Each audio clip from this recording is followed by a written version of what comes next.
Bonjour, donc aujourd'hui je vais vous montrer l'autre façon qu'on pouvait utiliser pour trouver le flag du challenge flag char 7 du Gacha CTF. Donc le challenge c'était on avait un mot on avait un mot qui était chiffré, on avait la fonction qui le chiffrait et donc on devait arriver à le déchiffrer. Donc déjà la première chose à faire c'est qu'on regarde les valeurs pour une grosse chaîne de caractères, qu'est-ce qu'il se passe.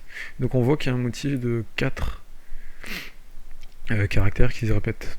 Donc maintenant on va voir c'est est-ce que ça va être le même nombre qu'on rentre dans la chaîne de caractères qui est reflété, ou alors il y a un intervalle. Donc là on va essayer avec 4 caractères.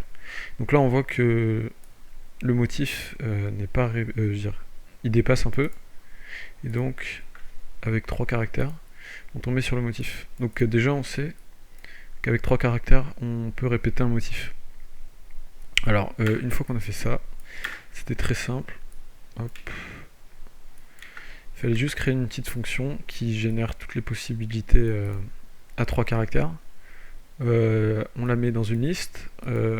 Ensuite, donc là on mettait donc le début 0, 4, c'est juste pour générer la chaîne ici, tous les 4 caractères.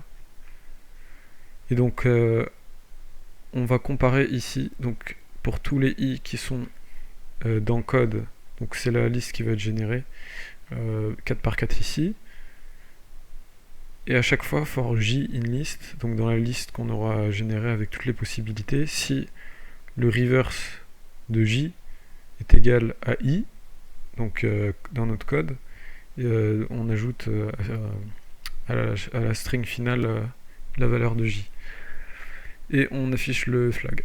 Et donc si on lance le programme, hop, voilà, et on avait le flag qui apparaissait.